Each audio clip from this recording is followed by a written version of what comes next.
Kaya naman pala sila ang nangunguna sa senatorial ranking.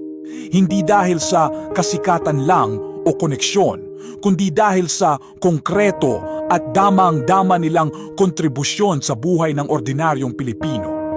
Sa panahong ang tiwala ng taumbayan sa mga politiko ay sinusubok, ang mga taong tunay na may naipamalas na malasakit at aksyon ang lumilitaw at tinatangkilik ng bayan.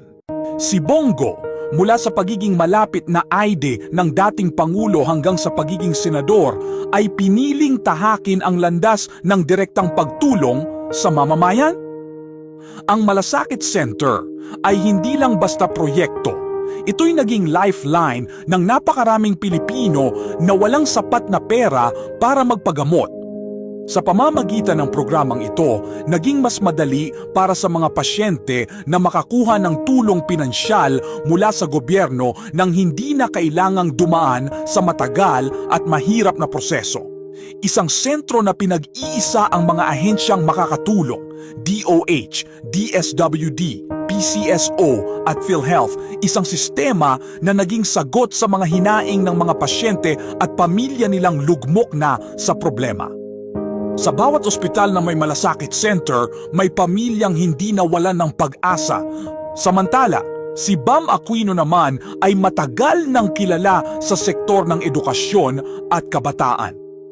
Hindi matatawaran ang epekto ng free tuition law na kanyang isinulong.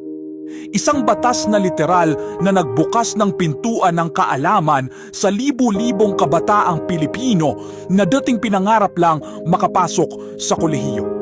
Sa batas na ito, wala nang dahilan para ang kahirapan ay maging hadlang sa edukasyon.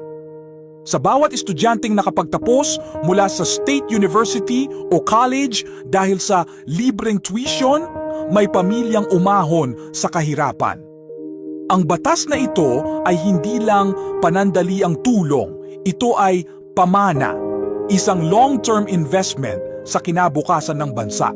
Magkaiba man ang kanilang pinagmulan at pananaw sa politika, si Bongo na nakilalang kaalyado ng dating administrasyon at si Bam Aquino na bahagi ng oposisyon, iisa ang layunin nila.